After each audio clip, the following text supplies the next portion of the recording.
बारामूला से। मुझे बहुत अच्छा लग रहा है इवेंट देखकर और मैं चाहती हूँ ये इवेंट फिर से हो, क्योंकि ये जो इवेंट है ये हमारा लाइफ टाइम मेमोरी रहेगी और इसकी हमें मेडल भी मिल गया वर्ल्ड रिकॉर्ड। जो हमारा कश्मीर है ये आगे जा रहा है और ये जो रफ है ये एक हिस्ट्री, ये एक वर्ल्ड रिकॉर्ड बनाएगा आगे जाकर। सो आई एम सो ग्लैड कि हमें ये अपॉर्चुनिटी मिली है रुफ करने की। और इंडियन एडमिनिस्ट्रेशन उन्होंने हमें मतलब चांस दिया कि हम लोग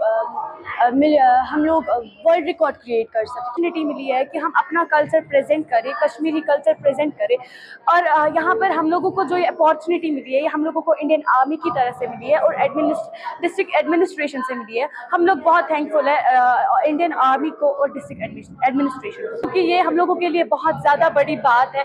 एक हम लोगों को एक तो अपना कल्चर प्रेजेंट करने की अपॉर्चुनिटी मिली है और हम लोग अपना जो टैलेंट है वो दिखा पा रहे हैं। ये हम लोगों के लिए बहुत खुशी वाली बात है कि हम लोग अपना कल्चर प्रेजेंट कर पा रहे हैं।